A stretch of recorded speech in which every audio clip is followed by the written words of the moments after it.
Eric gripped the steering wheel tighter, his knuckles white in the dim glow of the gas station's flickering neon sign. He'd been stranded for over an hour, the engine of his old sedan refusing to roar to life. The road was silent, the surrounding woods dark and oppressive, and his phone had no signal. He cursed under his breath and glanced toward the station. Its fluorescent lights buzzed faintly, casting long shadows across the empty parking lot. The cashier, a pale teenager with earbuds in, had disappeared into the back room a while ago. Eric was alone, or so he thought. A soft scraping noise cut through the stillness. His eyes darted to the side mirror, catching movement at the edge of the station's lights. 3 figures stepped into view, their faces hidden behind black ski masks. One of them held a crowbar, another a long blade, and the third carried something Eric couldn't make out.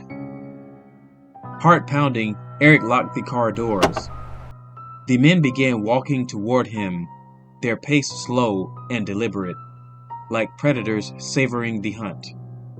He fumbled with his phone again, but the no service icon mocked him. A loud thunk echoed as the man with the crowbar smashed it against Eric's hood, making him jump. Another hit followed, and then the one with the knife started circling the car, dragging the blade along the windows, the sound like nails on a chalkboard. The third man stayed back, watching, holding what Eric now realized was a can of gasoline. He couldn't stay in the car. They'd break the windows eventually. His eyes darted to the gas station. It was a short sprint, but it felt miles away. The front door was slightly ajar, the fluorescent sign above it flickering like a dying heartbeat. Summoning his courage, Eric grabbed his car keys as a weapon and threw open the door. He bolted toward the station, his feet pounding against the asphalt. The men shouted behind him, their footsteps close. He reached the door and shoved it open, slamming it shut behind him and locking it. The interior was eerily quiet.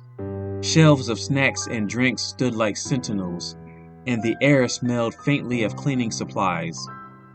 Eric moved deeper into the store, trying to find the cashier, but the place seemed deserted.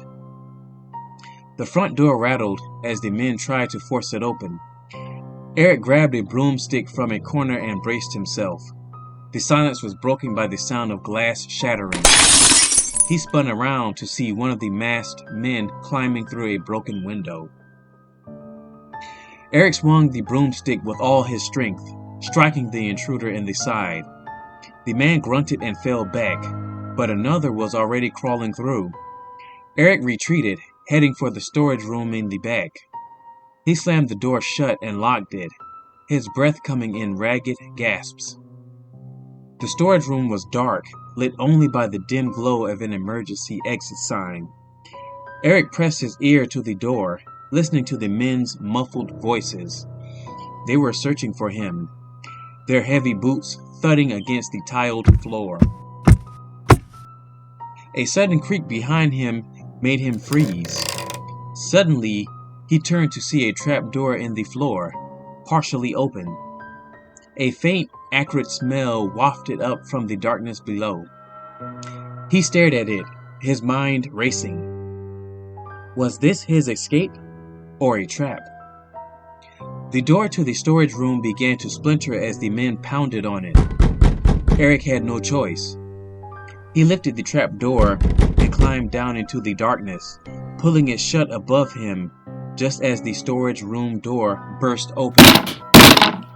The air below was damp and suffocating.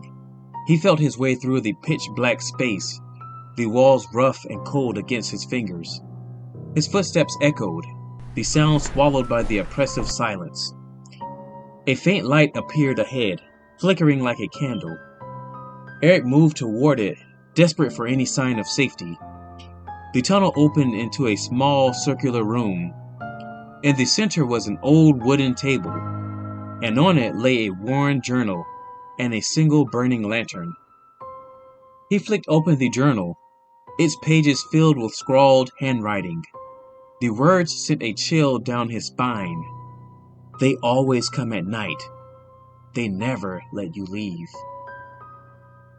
A loud clang echoed through the tunnel behind him, followed by the sound of boots on metal stairs. They were coming. Eric grabbed the lantern and ran deeper into the maze of tunnels, the walls closing in around him. The men's voices grew louder, their laughter echoing in the confined space. Eric stumbled, the lantern slipping from his grasp and shattering on the ground. Darkness swallowed him whole, and then he heard it, a low, guttural growl. It wasn't human.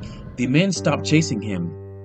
For the first time, Eric heard fear in their voices. A blood-curdling scream echoed through the tunnels, and then silence. Eric didn't wait to find out what had happened. He ran blindly, fumbling through the dark until he felt the cold night air against his face. He had emerged on the other side of the woods. His car and the gas station were nowhere in sight.